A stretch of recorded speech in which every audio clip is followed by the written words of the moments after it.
Welcome to the Conduit Deeper podcast, a podcast that takes a deep dive into the details that surround our current sermon series, from current events to fascinating finds to conversations that take us deeper into the Word. Thanks for joining us. Welcome to the Deeper Podcast. My name is Mo, Executive Pastor of Conduit Church, joined with our lead pastor, Darren Tyler. And this week, our mission pastor, Eric Newberry, is joining us. What's up? And our good friend, Blake Thompson. Hello. Thanks for having me. Fellow Conduit. And also the Executive Vice President of all things media at Ramsey Solutions, and has become a good friend of ours here at Conduit, and went on a pretty incredible trip this past couple of weeks. Mm-hmm. And we're going to talk about that today. Talk about what's happening specifically in Asia, specifically in Pakistan. Yep. And so Eric's been running point on Operation Freedom over the past few years specifically. How many times have you been to Pakistan? This is my fifth time. Okay. So 5 times now. We've been engaged in Pakistan since 2019. That's how I came to know you, gentlemen. Yeah. Is through this work. You know, what started out was just me learning about it, and then I learned about a church who learned about it, which was Conduit. That led us into working together and moving to Tennessee, and so there's a lot of stuff that's come out of this one thing. Yeah, and Darren, maybe connect the dots between Conduit, Pakistan, Eric, and what we've been doing the past couple of years.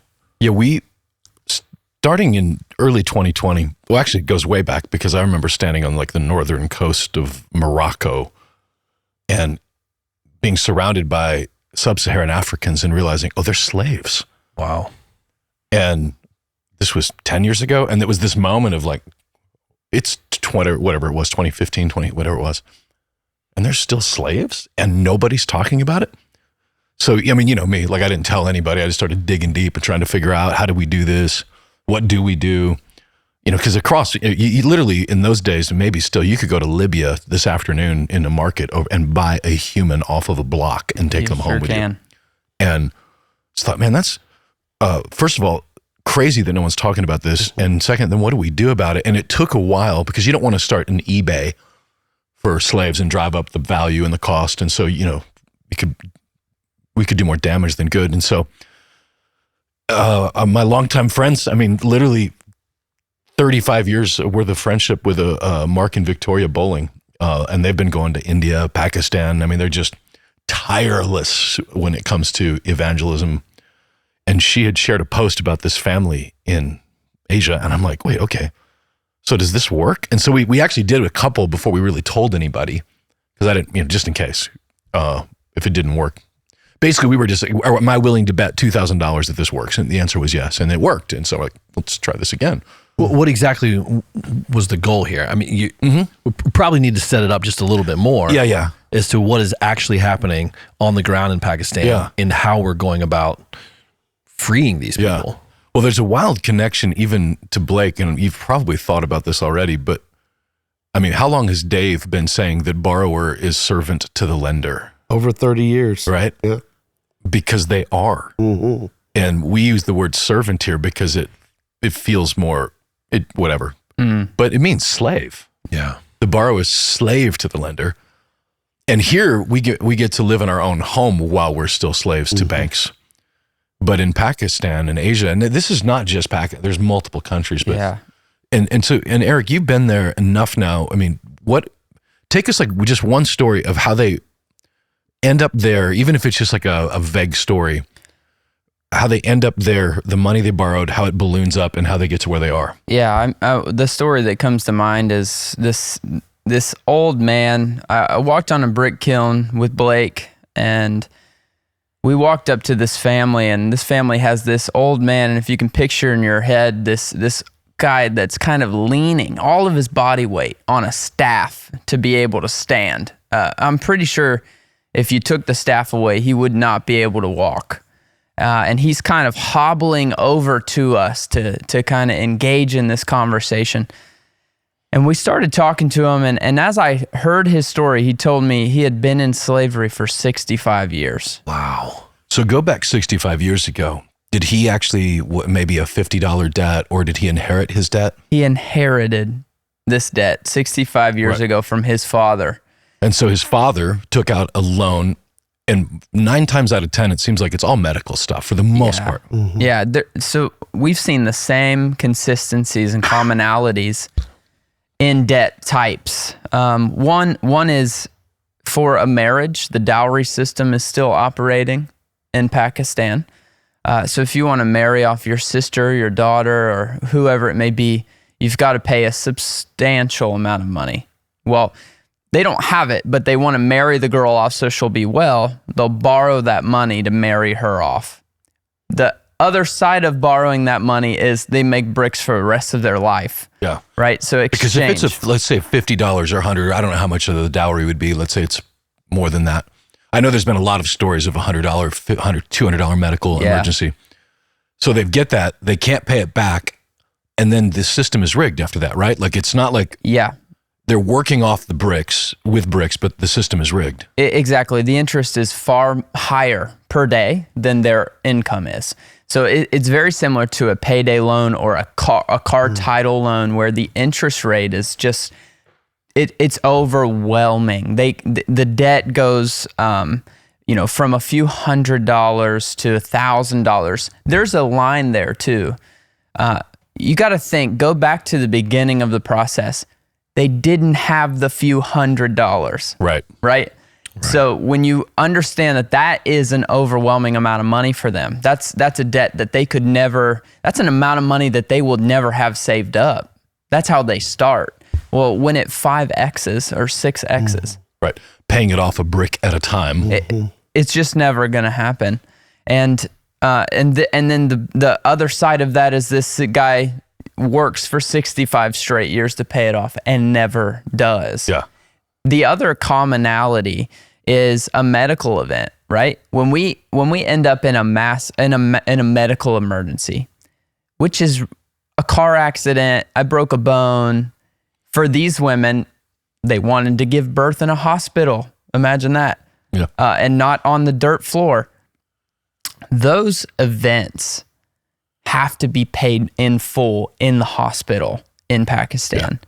And usually you have to bring your own like bandages and medication. Like there's a pharmacy next door. You got to go buy it and bring it back. I got to go get my I'm bleeding out, but I need to go buy my stitches. And it's like the DMV when you got to bring all these, your mail and your registration, and you've got to bring your own stuff. You got to go to the hospital. You've got to pay it in full, or they'll just refuse you service. Yeah. They'll leave you'll bleed out in the parking lot. With no cares.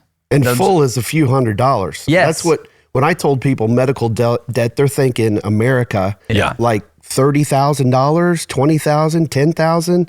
It's like a couple $100 American money. Yeah. Yeah.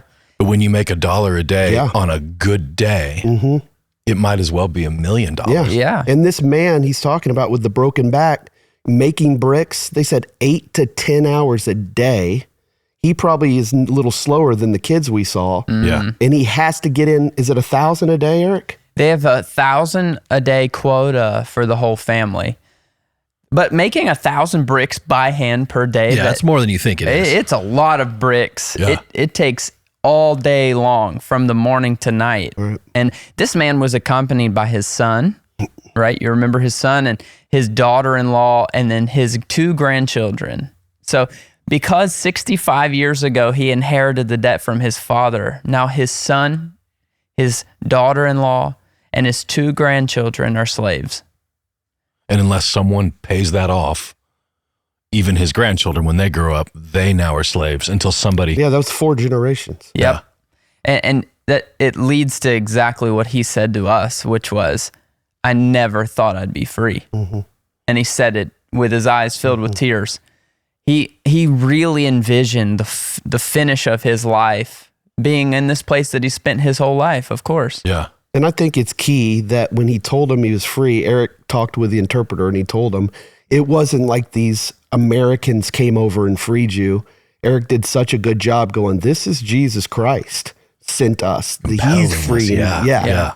versus some rich Americans coming over and pulling you out or something. Right. Yeah. Now, Blake, I know you've been to Uganda, like with Bob Goff, which is, I mean, that would have been hilarious. Yeah, we accidentally ran into each other over there when he was telling witch doctors they could no longer mutilate children. And the president of Uganda's wife's in there, and we just happen to be passing by, and he comes out and says hey to us, and we see the kid that was an example of the mutilation, that he was about to jump onto some American Air Force jet that had been donated to take the kid for surgery and to Disneyland. Wow. Bob Goff, man, he's punk rock. Yeah, we took him to the zoo. That was our reward day for. And you've been to Haiti, which we bumped into each other right after the quake. Well, we first met, the first time I ever went to Haiti, I went over with Mark Stewart in That's right. Breland and Hampton and some of those boys for my first time. Yeah. And I was just blown away at what was going on over here and all that. And at the front door of Mark's place, you walk up with, I think, Heslop, and I didn't know either one of you. Yeah, we just popped in. Yeah, we were over there. You knew the other guys with me. That's the first time we had met. That's right. Then we ran into each other literally 3 days after the earthquake. We were both over there. Yeah. Around that time. Yeah, I just remember thinking, what the heck are you doing here? Because, I mean, unless you're like crazy like Sean Penn, which he crazy. Yeah. And we saw him like 3 days after the earthquake, went right by him, and I was there. In Haiti. Yeah. He, I've been on a couple flights with him. He's got the strong black. He was back then, it was still BlackBerry, but he had the he do the no eye contact. Didn't. But in respect to him, for being a guy willing to fly in there, because it was. I mean, it was a crazy time. So, but now here we are in Asia. You're doing slaves, setting slaves free. Like how different did it feel to be there compared to some of the other places you've been? Well, I think it's important to start with why I even went. And that is because you came over and did a devotional at Ramsey Solutions.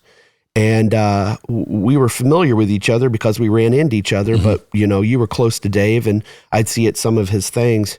But that morning you shared about this ministry, and I was just blown away when you said how much it took to free a family. Yeah. And so, honestly, right after you ended that devotional, I called my wife and I said, you got to hear this. And I said, we're writing a check today. Yeah. And so you did. I remember we wrote that. A check and I got it to you somehow. And the best thing about this was that you, about a month later, sent me a text of the family coming out. Yeah. Most ministries aren't good at that. Yeah. Most, you'll give money and go, I hope it works. Yeah. Good luck with all that. Yeah. I think that is so key, the way that worked. So that's what got me involved, first of all. What was your question? I'm just like, comparative to the other. Yeah.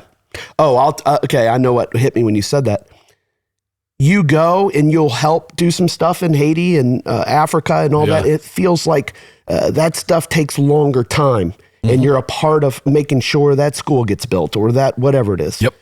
I have never experienced, after all the stuff I've done, an impact this sufficient the second you're there and start doing this and see it happen. Yeah. It went from 65 years, we're freeing you, we're putting you in a place to live, rickshaw for work, your granddaughter's going over here for school, your daughter is going to trade school, and we're going to have lunch with you, and you're going to be all cleaned up, and all the mud's going to be off you, and you'll be celebrating a day later. It's wild, isn't it? It is unbelievable. Yeah. That's why it needs to get out, because there's so many people, if they just realize, like your devotional, it's just, wait, $2,000 to free family of 6? Yeah. Paul talks about 2 Corinthians 9 that God loves a cheerful giver, right? And the world I grew up in and around, whenever it was offering time, did you do this in your church, Eric? Like, hold up your offering envelope. Like, it's offering time. Everybody's supposed to get real excited because God loves a cheerful giver. But the context of it is he's asking for the church at Corinth to help the church in Jerusalem who is in famine and persecution. And the idea is you're going to help these people, and it feels really good, and it's supposed to. God loves a cheerful giver. And that's the language. So if you've been around our church for any length of time, we stopped passing a bucket a long time ago because we've realized that, well, first of all, it's not my money. It's not Mo's money. This is not noble. We're just literally a pipe of resources. But it turns out if you are making an impact, the onus is on us to create a cheerful opportunity, not to force. Yeah. Share the stories. Yeah. Yeah. And it's supposed to feel cheerful, right? And it's a wild feeling to know that, you get to be just a part of it. And you guys, it's funny because, how many families was it? Like just last week when you were there, 40? Yeah. We did 47 on site and 90 in 2 days. total. Yeah. It's like Oscar Schindler, or 47 times what, 6, Eric? Yeah. Average family? There was, you look at 280 people roughly. Yeah. And that we had in the tent. And these people didn't know. They didn't. What's the process? So you show up. Yeah, there's a long process here. But did they know when they woke up that morning They knew. that something was going to happen? They did, yeah. So there's a full process before we ever touch ground, which is we've 18 full-time employees in Pakistan. That's what people don't know is how much work is going into every single family. There is leadership for every pillar of this project. One of the first things we do is we send out our team, who are indigenous pastors, missionaries. They'll go to the brick kiln and validate the debt. It's crucial that you do that. So they'll go make sure this is not a made up debt. These people are there. They're going to blind shop it, if that makes sense. We're going to see them in slavery, make sure they're really slaves. We're going to make sure that the debt is what they said it was, which every brick kiln owner in the nation has a book. They're running these as legitimate businesses. Yeah. So it's a ledger, right? It's a ledger. Here's your penalty for this, your interest rate here, To the penny, right? Or to the rupee. To the rupee. You can get all of that data. And so we collect that. We start to establish the exit route, the celestial home, where they want to live. We line up the rental. We start to collect the goods, the kids' clothes, the school supplies. Where are they going to go to school? All of those logistics are done before we ever step foot in the nation. So we have currently over 1,100 vetted families that have gone through that process, ready to be set free. And they know at some point, yes, it's coming. This is so key, especially when you get donors. Like when I go and say, hey, you can free these families. A lot of people think we're going over there, we're writing a check, and it's good luck. But they do so much work after the fact and make sure they're plugged in church. They're living, checking with them 30 days. After 90 days, it's up to them to pay like $30 a month for where they're living. Yeah. But they should be established by then. And it's all in a system, in a computer over there. And they are so organized that when I can go back and tell a big donor, hey, we have like the stats, we can show you what this is. That's a big difference. Then good luck. You just let them out. What's going to happen next? They're going to end up back in there. No, their goal is not to end up back in there. Yeah. And matter of fact, their goal is for that family to get so established that they help get other families out. Yeah, that's right. Yeah, I think the follow through of that is a beautiful picture of the full gospel. Yeah. Right. Because I think one of the things, if I could be critical of the American church over the past 50 years, is the idea of evangelism, converting people to Christ, in no follow through with discipleship. Yeah. Right. But this is like a perfect example of what it looks like to disciple someone through a process, free them, set them up, train them, teach them, give them resources so that they can live that out. Yeah, I mean, beautiful picture. It's a picture of, wouldn't you expect that? When Jesus gave us the command to make disciples of every tongue, tribe, and nation, wouldn't you expect that the evangelical part will come along with it, and that the fruit of everything? We want to see people get saved. We want to see people get set free. Well, all of that follows this central command to make disciples. And making disciples means getting your hands dirty. It means you're along for the ride from before and after, because they're people. Yeah. And they're so valuable to God. And he wants to bring them into a healthy existence, a restorative process where their identity's redeemed. A lot of these guys can't make eye contact. Yeah. Because they're filled with shame. And Darren always says the gospel is not shame on you, it's shame off you. And when you take the shame out of these guys' hearts, man, even in a few days, they start to lift their head a little higher. When you give them the keys to their rickshaw, you said they pay $30 a month for rent. It's so affordable for them they're making between $20 and $30 a day with this rickshaw we give them, right? So they went from $3 to $5 a day on the brick kiln that is being completely eroded by interest to $20 to $30 a day with this rickshaw that they just got. Can you imagine? The rickshaw, when I heard rickshaw, by the way, I'm picturing the dude running. Like on Seinfeld. Like Seinfeld. But this is like a motorcycle hooked to a little, a flatbed. Yep. And people are like piling on, and it's like a taxi. Yeah, it's like a taxi. Yeah. It's also a logistics school. You can get bricks from across town on these things. This is how everything moves. I'd give my left arm for one. I tell you, they're pretty cool. They're so fun. But you're right, and I've actually ridden a couple of those in Indonesia. The real ones. Yeah, and I'm like, if you need to charge me a little extra, because like I know I'm not I'm like 5 Indonesians Newman. back here, just strapped. If you haven't watched Seinfeld, but anyway, but there was definitely that look when he looked at me, going, "Ooh, this is going to be more expensive." But the motorized ones are killer. When you've told your friends about this, Blake, I'm curious because we share a lot of the same friends. And I felt like in the early days, especially, like I was almost talking to a wall because they don't, and I say this is a very general statement, genuinely don't have a wheelhouse for this. It's like they don't think it's not that they think I'm lying, and yet they just don't understand. Yeah. How's it been when you've had conversations? Yeah. It's kind of like when I heard you talk, it was just like, what? It's baffling. But they're not all the way there yet. It's more of, hey, will you help this trip? And it feels like they're more supporting my thing because I'm into this. But now that I'm back, they were just blown away with the pictures and videos I would post intentionally to tell the story of what's going on in social media. It's a positive thing about it while we're there. Yeah. And last night I was with John Deloney and Pete Young, who runs our live events, going to a show. All they talked about was the pictures and the stories, and please tell us, and how can we help? And that's so cool. Hey, can we get a group of people, buddies together that camp and hang and go to shows together over at your house, and you'd like tell us the stories? Yeah.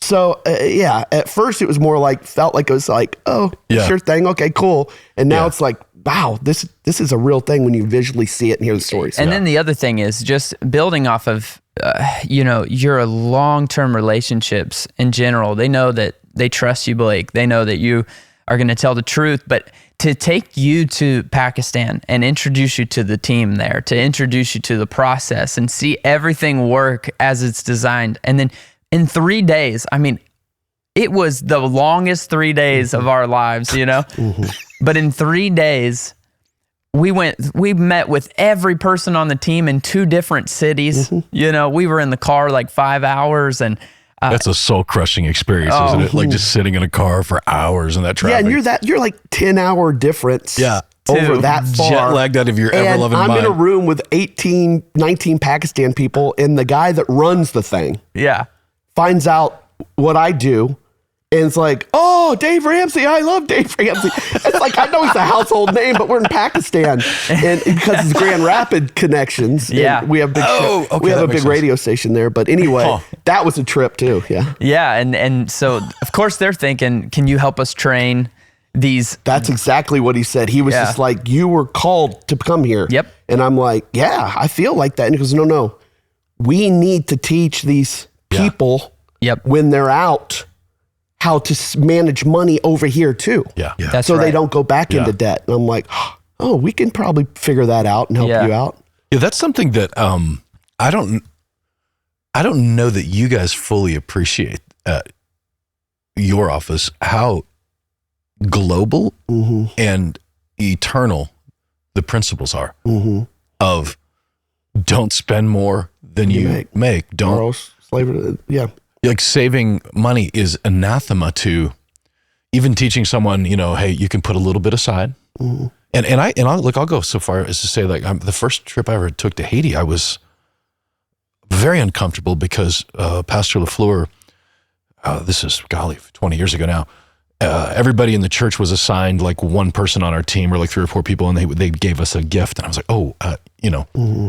And he said, no, you have to let them give, because otherwise it becomes an entitlement. If they can't give, then they can't be a part of, there's dignity in this by allowing them to be a part of it. And I was like, wow. Yeah, that's good. That was why, even from my perspective, like growing up in poverty and the government didn't do any of that. They just gave us a little check. Mm-hmm.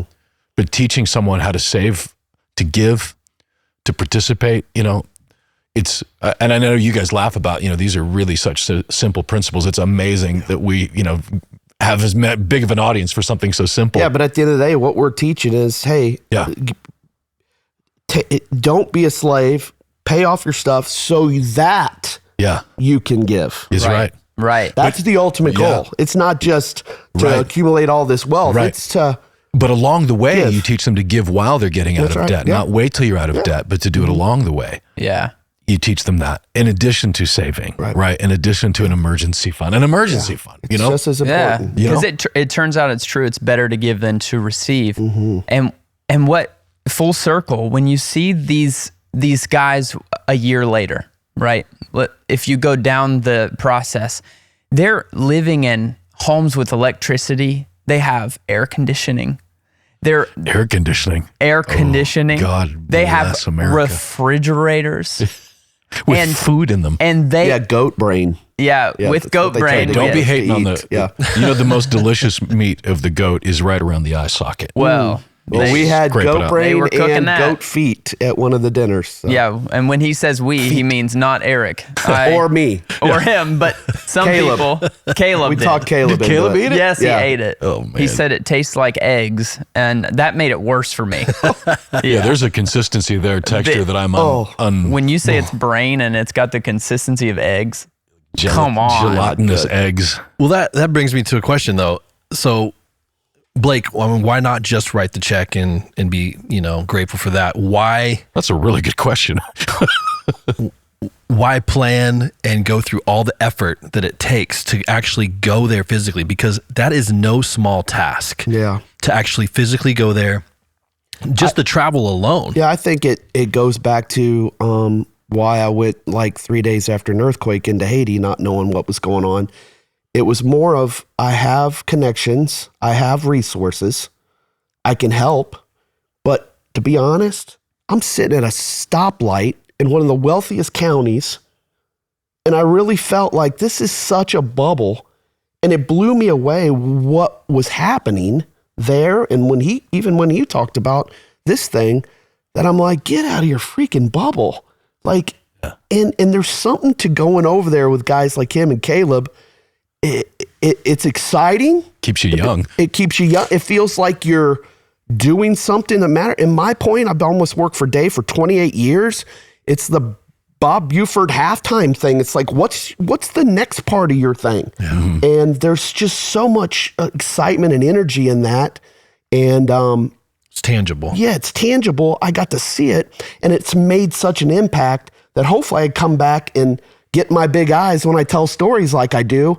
And get other people involved and have them be the check writers. Right. While I can be the conduit of going, hey, here's what it looks like. Let me tell you the stories. Let me keep following up with you and telling you about what that money did a year ago when you gave it. Yeah, that's right. The thing that's so cool about God is he wired us. I mean, this is John Eldredge 101. He wired men especially to need adventure. Mm-hmm.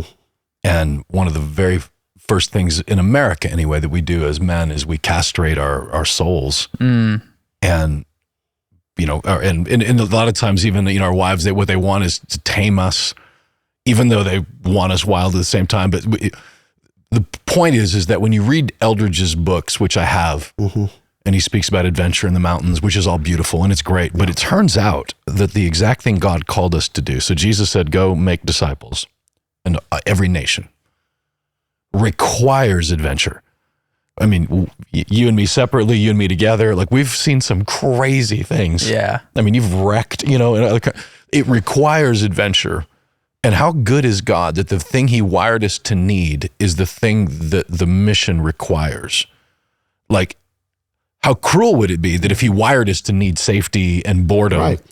but I'm going to make you go against everything in you to go do this mission. Yeah. On the other hand, it's like, oh no, we get to do these amazing, I mean, I've seen some amazing things. Yeah. Yeah, I was in the Ukraine last year and a missile came over and hit the building across the street. I mean, that's pretty amazing. Yeah, I was gonna say, it's not good. Yeah. But it's like that adventure kind of thing while you're over there doing something good. Yeah. Mm-hmm. And people hear that, and initially you think, because I mean, they think I can't say the words they use. They use colorful metaphors about how crazy they think we are. And I think, man, how boring your life must be. Man. That and it's not that, not everybody has to go across the street from a missile strike. And yet, the easy places are taken, right? Mm-hmm. So the adventure of it is part of what God did. And, that's wild to see that stuff. But at the same time, it's invigorating and it's life-giving. Be honest, yeah. I mean, it is.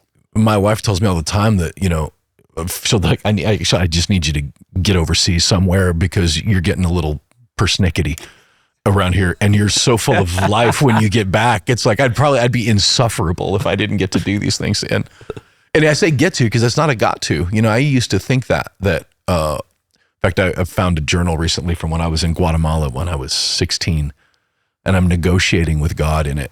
I don't want to be a missionary. I wanted to be a rock star, and please don't send me to Africa. Like, it's in the journal, and a legitimate prayer. And I don't know, I guess you lost track how many times I've been to Africa, but I want to be there. And it's like the idea that God gives you the desires of your heart isn't that he gives you what you want, it's that he gives you what to want. Like, the desire that he gave me is his desire, and when it's fulfilled, like, it's amazing. Mm-hmm. And the fact that you get to be a part of setting slaves free, which I say that you do that every day anyway. I mean, it's a wild thought. I keep going back to I don't think you funny looking back in hindsight, not even thinking that way and going, man, God knew that it's like, you guys are doing this. Yeah. Here's what it looks like at another level or layer. Yeah. Yeah. I think it's good to also just point out that, some are senders and some are goers, right? And we need both. Yeah. We need both to accomplish this Definitely. thing. Yep. And one of the things, Eric, I wanted to hear from you is just kind of help paint the picture, the big picture of, how many slaves are there? How many brick kilns are there? Yeah. And, what kind of dent have we made in that over the past several years? That's perfect. Yeah, let's paint the picture. There's 4.5 million slaves in Pakistan. Okay, that's active slaves. That's right active now. slavery just in brick and just on brick kilns. Wow. That actually does not count agriculture, and it doesn't count clothes making or apparel, any of that stuff. There's slavery actively in all of those industries. In brick kilns, there's 4.5 million. 1 million of those are Christians. Wow. 1 million of those are Christians. And hundreds of thousands of those are Christian children. And they live on, there's two different numbers I've heard. One is 20,000 brick kilns. The other is 22,000 brick kilns. So somewhere between 20 and 22,000 brick kilns across the nation. Where these slaves live. And, solving that problem is a job of presidents, we would say, right? Sure. Or of other nations or UN or someone, the Red Cross, someone should solve this problem. And we've had to zoom out a little bit and go, no, this is always what the church has done. The church has always solved national problems, has always served as the greatest force for good in the world. And that's what we see here is that actually we can solve this problem ourselves within the church. We can team together, we can work together, right? Blake coming with on this trip was about multiplication. It was about, Darren and I can't do everything ourselves. There has to be thousands and thousands of activated people who have stepped into their calling as a missionary or as a connector or however you want to label it.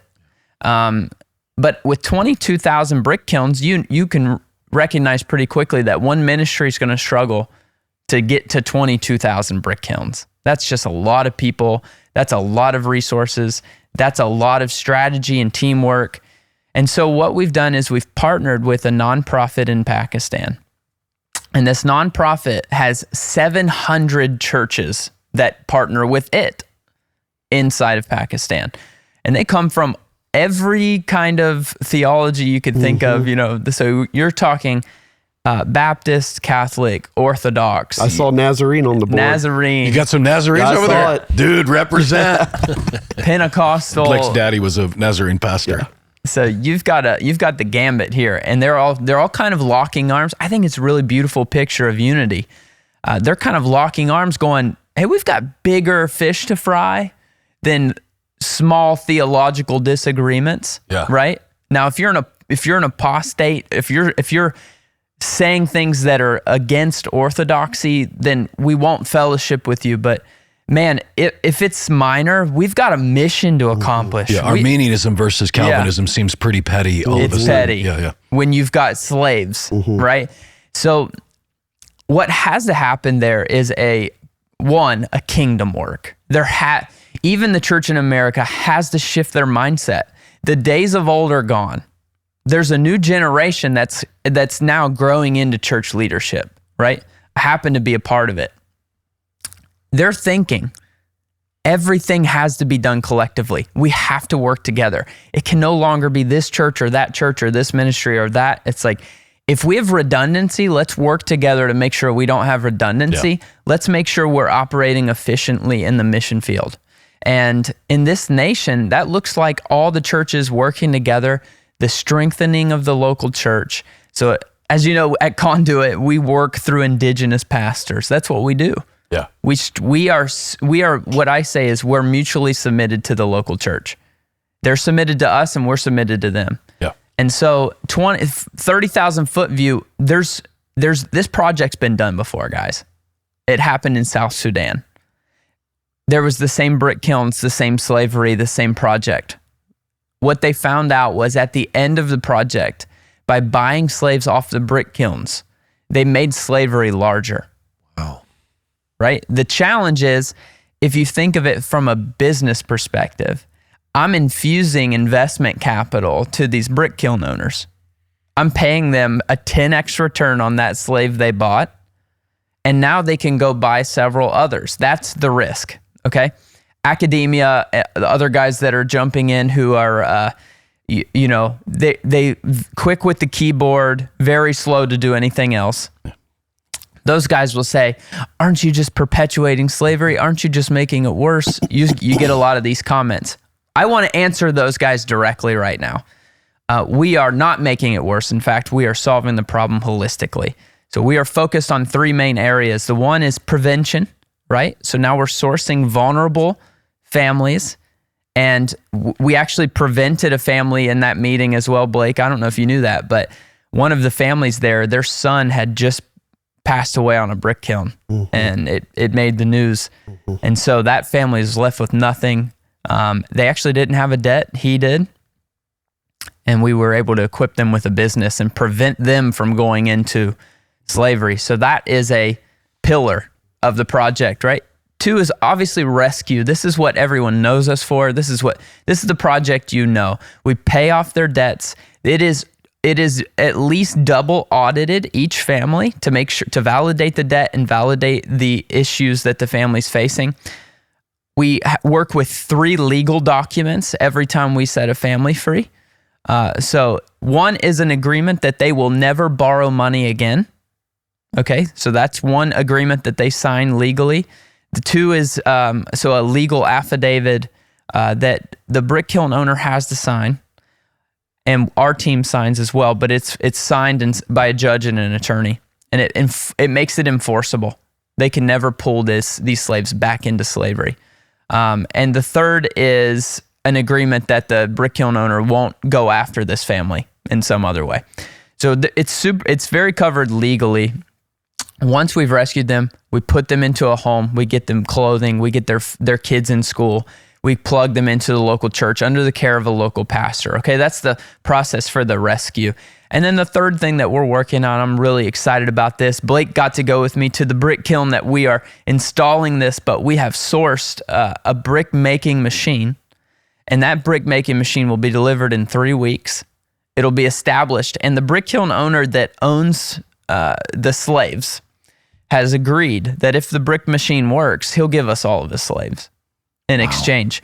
So it's because the output of the machine almost matches what the slaves do to the brick. Yeah. So 22,000 kilns. The average kiln has 25 families. Okay, 25 families. The average yield per family, the expectation is 1,000 bricks. So the average brick kiln in Pakistan makes 25,000 bricks a day. This machine makes 25,000 bricks a day. One machine. One machine. And you don't have to feed it. You don't have to feed it. House it. And yes, exactly. So this is really the Eli Whitney, the cotton gin moment for Pakistan, where a simple infusion of kingdom capital can deploy a enterprise level business across the nation where we install service, we become the largest provider of these machines. And I'm just painting vision here. This is the hope, right? Mm-hmm. The hope is that we become the largest distributor of these machines, and these machines replace slave labor because you have to kill the demand. So many people have asked me this question, guys. They said, shouldn't we just buy the brick kiln? Fair question. But it's not going to work for us, right? It costs way more to buy the brick kiln than it does to kill the demand for slave labor. And not to mention the intricacies of owning an American owning a company. And many people don't know this, but if you don't,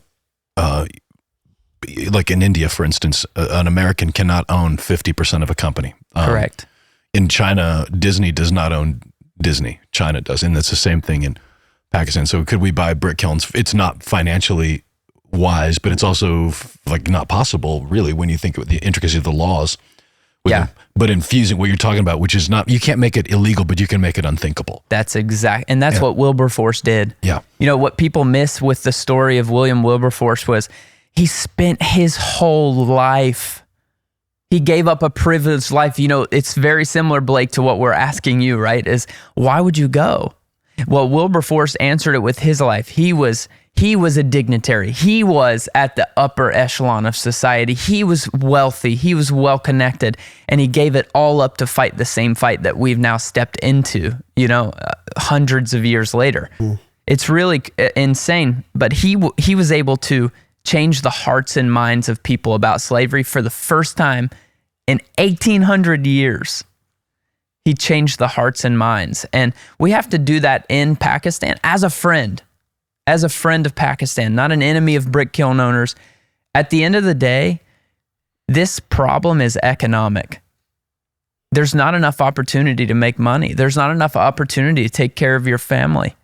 And whenever you have economic disparity like this, you got to think through infusing opportunity. The church has to think through being the conduit of, here's a brand new way of thinking. Here's a brand that can elevate the whole nation out of what they've been used to for the last few thousand years. Darren, can you speak to the Pakistani government and their position in regarding to these kilns and slavery in general?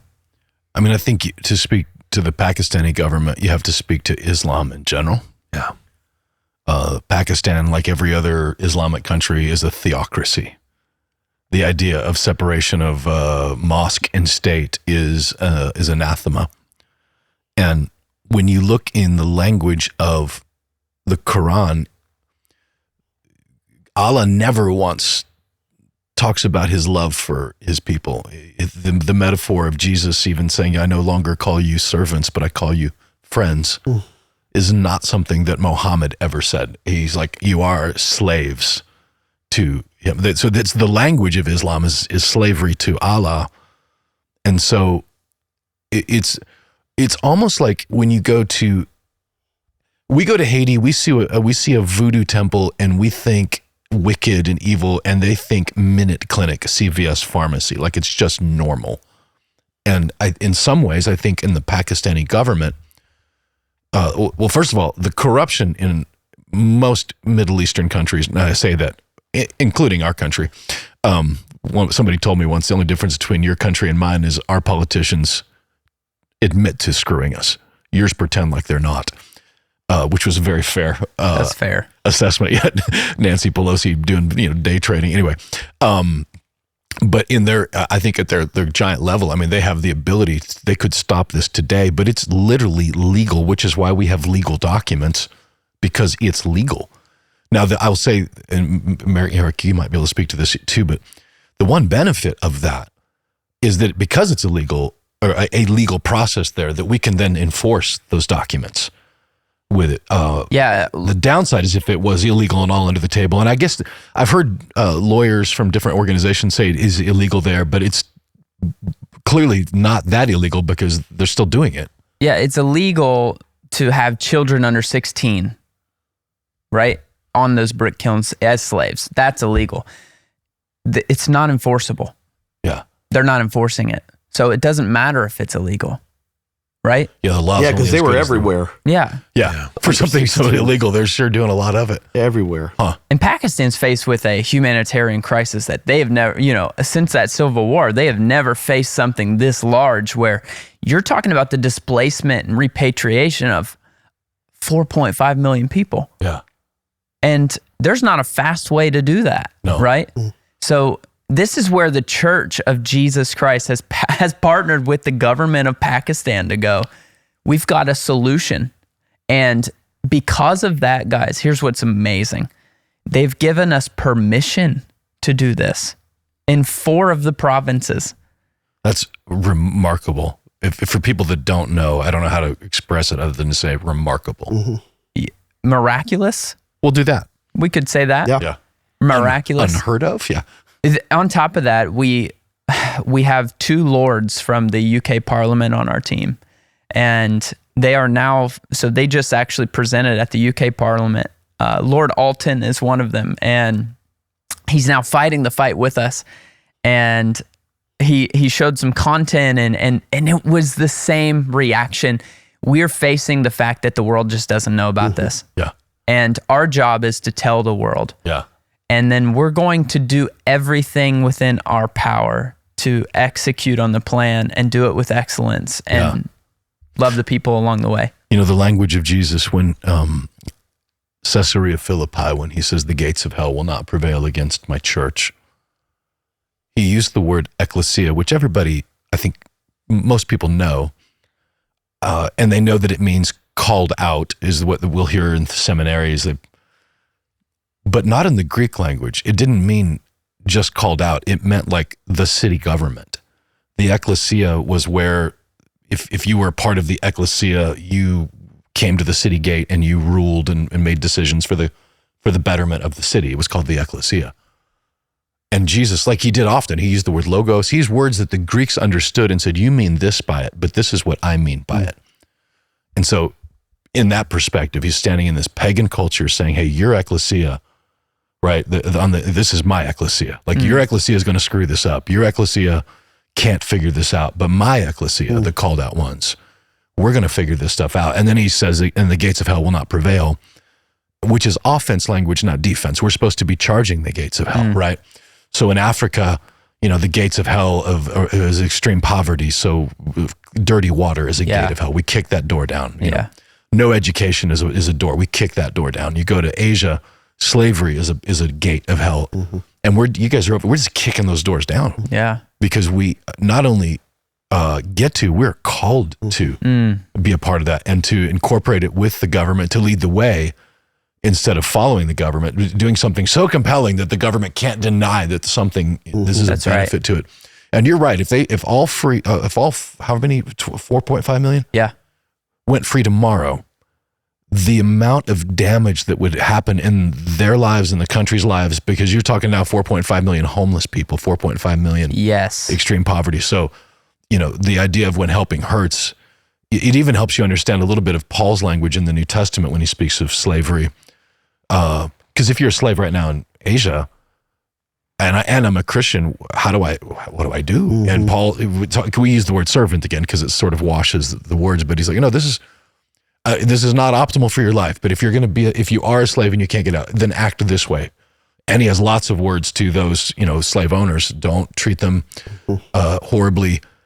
And the idea being that, again, millions of people, if you'd let them out with no government programs, no assistance, no nothing, you would cause a giant problem. It's what happened in the Soviet Union when the Soviet Union collapsed. The unintended consequence of that for decades was mass poverty, mass inflation, and we're now still paying as best I can tell, one part of what Putin is doing is that their little experiment in democracy was so bad that they didn't work for us. But what happened was we pulled the pin and caused a mass inflation, mass poverty. So when you take it back to where we are now in Asia, ultimately making it unthinkable, like Wilberforce did in our nation, but it wasn't an overnight process. It takes time, and we get to be a part of that, which is pretty exciting. So, Blake, you've gone from, well, I've meant to talk about this earlier, but we don't really have, maybe we'll have you back on, but you started at the very beginning with Dave. I think that we can't really skip over this. He was still wearing pinstripes, the suspenders and the glasses and the cufflink. Yeah. He looked like a banker. Yeah. When we started. Yeah. So, and what did you look like? Because you were like tatted out the wazoo now. I was just as bad as that. I mean, I had the big like polo glasses, and I thought I had to wear a suit because I was coming to work there. And yeah, that was 28 years ago. But then we were like, hey, we're talking to Main Street, not Wall Street. Yep. And then we got Dave, we're hip and loosen up, and now he's like another man. So how many tattoos did you have when you started? 0. None tattoos. And I waited a good while until I was pretty established there. Yeah. Yeah, you can't really just show up with your hand tatted the second day. Yeah. 28 years, and I know you've got a lot of life ahead of you because you're the same age as me. Yep.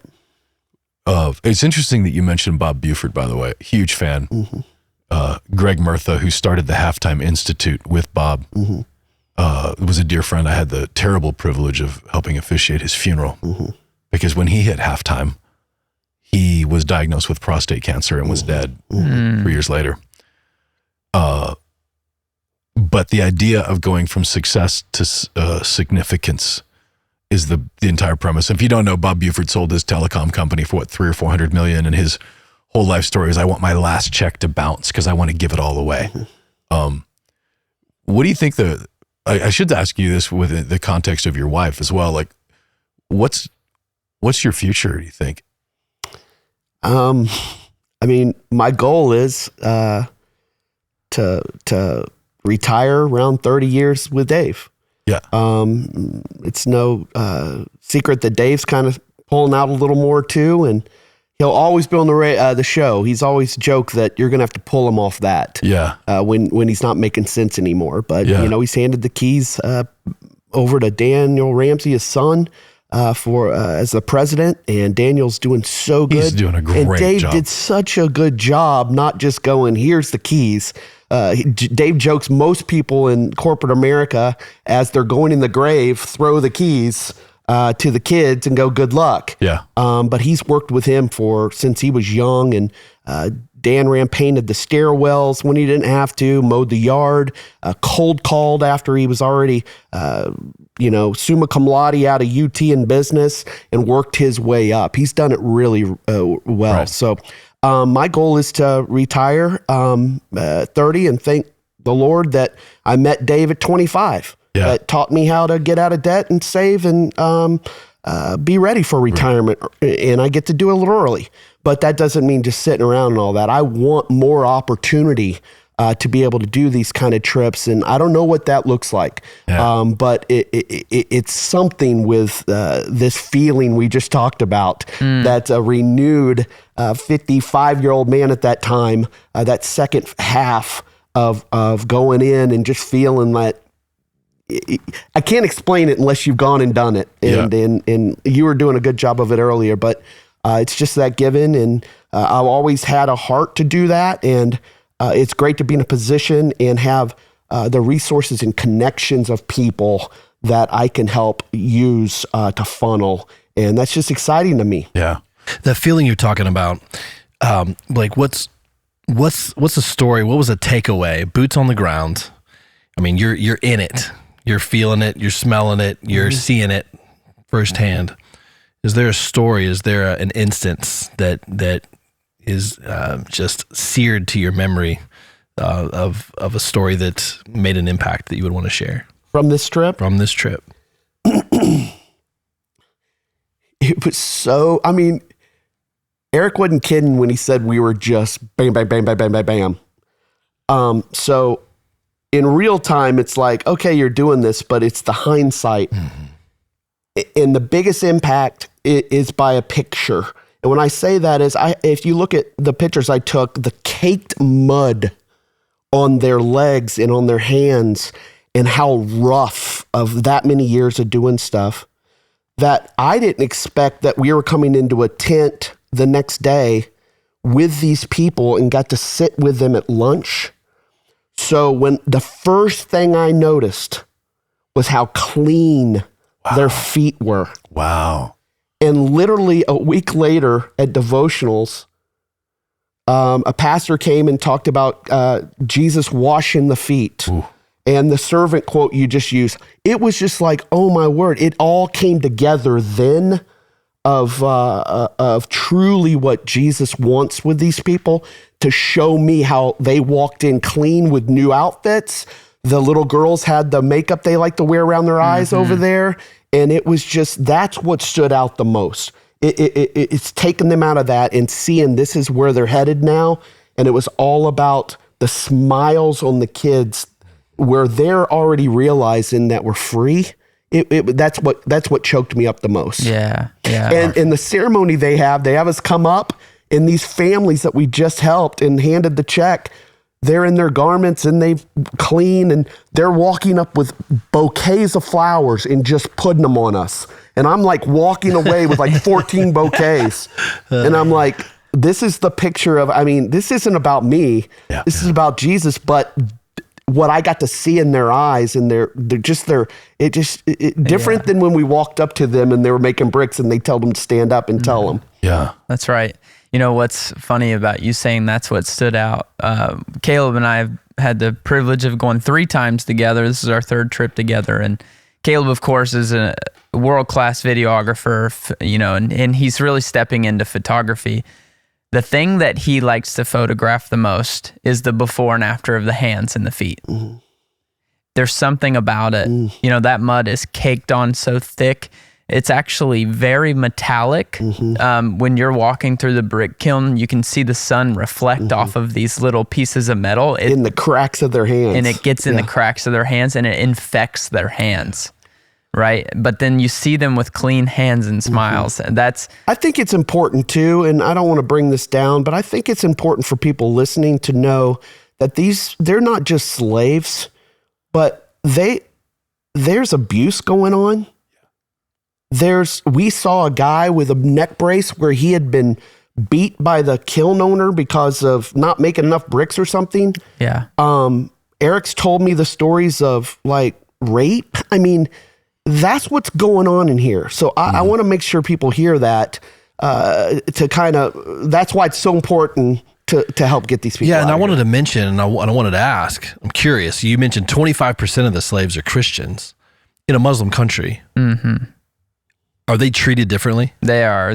So they're the one of the lowest class of people in the nation. So they have less rights. Now imagine that you're a slave, you have no rights. Right. But at least if you serve the same God, right, then you have some sort of commonality. The Christians don't. So they're treated worse. They experience persecution. Not only that, I'll give you something else to think about. When they decide your daughter is beautiful and they take her to another room and you can't do anything about it. This is what angers me the most. If you do something about it, like we all would, we would all be dead. They can accuse you of blasphemy. And it just takes a few people. And before you know it, you know, you've got to call Jay, you've got to call the pastoral, the pastors and the legal team, and those cases are being fought right now in the Pakistani parliament.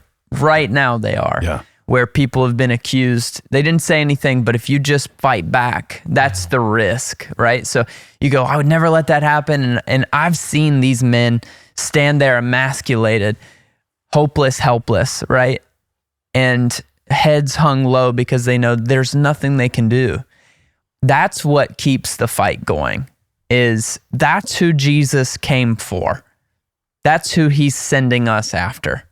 That was the mission the whole time. Right? Is these people who are quietly suffering. Our friends in Haiti, they're quietly suffering. Unless we were to bring Pastor LaFleur, unless we were able to show video, our friends in Pakistan are doing the same, right? We get to be their voice. Yeah.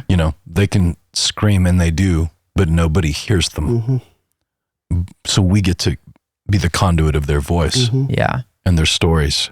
And it is it's a terrible privilege to get to do that, to steward it, and to be reminded that, we still live east of Eden, and we still are in the Genesis 3 world. And so one day, we all believe, if you're a follower of Jesus, he will set it all right. Everything, I think it's Tolkien that says everything that sad will become untrue, but somehow we're better for it. I think I'm butchering the quote, but until then, and this is the privilege, right? Because Jesus could have chosen any way he wanted to have done this, but he said, no, I'll let you do that for me.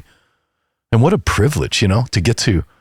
It's like when you're a kid and you're, not everybody had a great dad experience, but if your dad, he lets you mow the lawn now, and that first time you're on the riding lawnmower, how awesome it felt. Now it's not so awesome, but it's like, that's the idea behind this, is Jesus like, I'll let you do this. I could easily do this, but I want you to do it. And the idea then that the Father's joy, the joy of the Lord, is our strength. It's not fake happy. He looks on that like he saw you guys over there, and it just felt joy. Yeah. So proud of you guys. My kids out there doing it, and that bolsters us and strengthens us. That's what it means for the joy of the Lord to be our strength, is that it does empower you for more days and more 40-hour flights and jet lag. And, it's such a small price to pay. Real quick, the persecuted Christian, what you're talking about there, I want you guys to hear too. We were at a kiln in an area with such security that I was like, what's going on? Why does all these people have these kind of guns? And the group had to protect us going over there, knowing we were Christians, because Eric, wasn't there 28 Christian churches burned down within the past month in that area? Yeah, it was just about maybe 5 or 6 months ago, I think. You guys can source it. But it was within the last year where in that same exact city, in that region. The thing about, and this is true of India as well, is that even the laws are not in favor of Christians, but the mobs rule. I mean, that's what we were in danger of in Nepal. It's the one thing that radical Hindus and radical Muslims both agree on, is they both hate Christians. Yeah. And they can unite around that cause with it. And Jesus said, they're going to hate you, right? Because it's an unseen realm thing. It's a demonic thing behind the scenes. Because when you think about how that hatred is so insipid and insidious, that, this is just demonic. And again, we don't stop because of that, because Jesus said, go. He didn't say, but if it gets really hard, you get to tap out. It's supposed to be hard. Yeah. And at the same time, it's supposed to be rewarding. I know we got to wrap up. I do want to say this, especially if you're watching right now and you start digging around on this, you start following like Blake or whoever, any one of us, you're going to get hit up online by people that want you to send them money. So this is me being as specific as I can. Don't do it. There are reputable organizations out there, International Justice Mission. There are, I'm a little biased about one called Conduit, but you just don't know. This happens all the time. I don't accept friends from overseas because they may or may not be legit. We don't know. They very well absolutely could be doing something really great. And they absolutely could be some dude sitting in a call center in Asia and scamming Americans. So if you happen to, start to get on fire for this, the one piece of practical advice I could get is don't send money directly to someone individually. Work through reputable organizations, because at least you know what you just said. Because we've actually there are confirmed stories, instances of guys taking money from Americans, going to a brick kiln, paying them $10 to take a picture of them. Yep. And then leaving them in slavery and taking your money. So, in fact, we just thwarted a pastor who came to us who wanted us to free 13 families. We just found out complete fraud.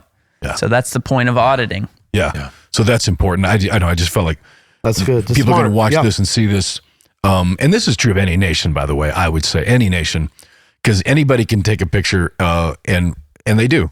And so that's why we do keep going. It's why one of the things I felt like in the early days is I didn't want to be a church where we had like 100 missionaries we were sending $10 a month to. Yeah. I'd rather go really, really deep in very specific places so that there's accountability. And that's, to tell you the truth, I went to the same church for 20-something years and just started here about a year ago because of Conduit's mission and what they want to do. And one of the most appealing things that people need to hear is how important it is to have people on the ground over there you trust, Yes. and you see the work and all that, versus I hope it, like I said earlier, I hope it works out. And everything I've been involved with y'all's, with now my church, whether it's Africa, Haiti, now Pakistan, you have that on the ground, which is so key. Yeah, trust is the only currency.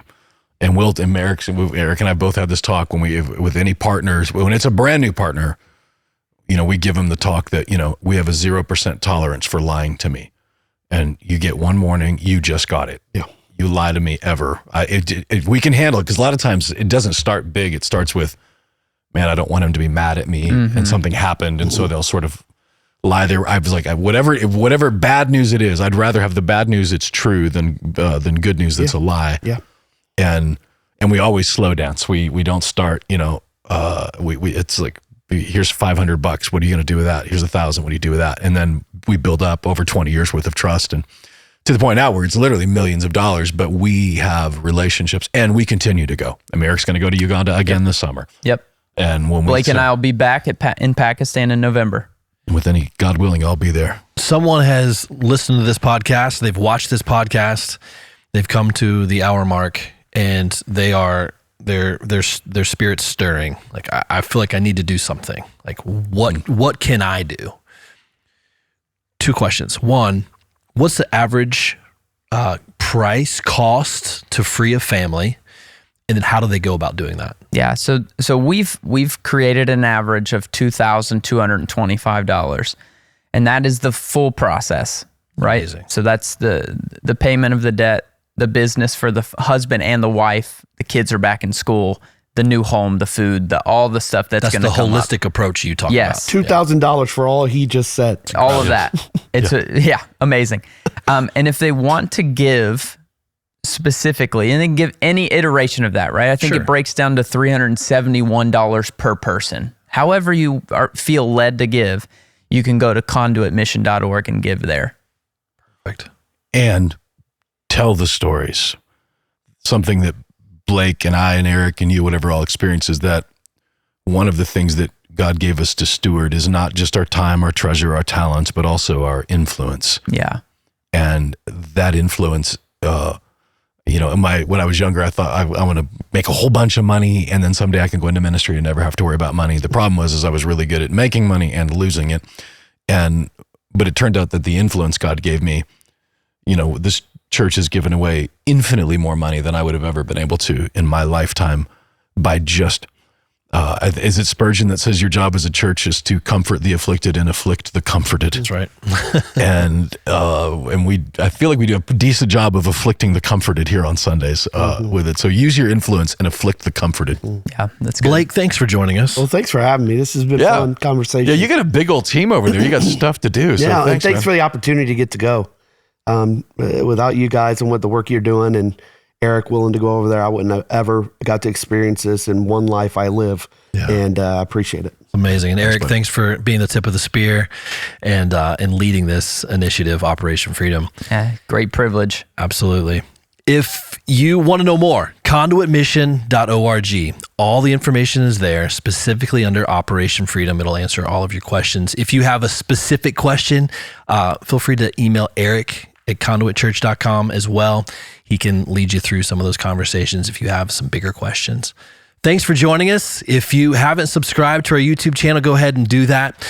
If you are listening to our podcast on Spotify or Apple Music, go ahead and subscribe there and leave us a 5-star. That helps move things up the algorithm so that more people can hear about this story and these stories that we share each and every week. Thanks for joining us.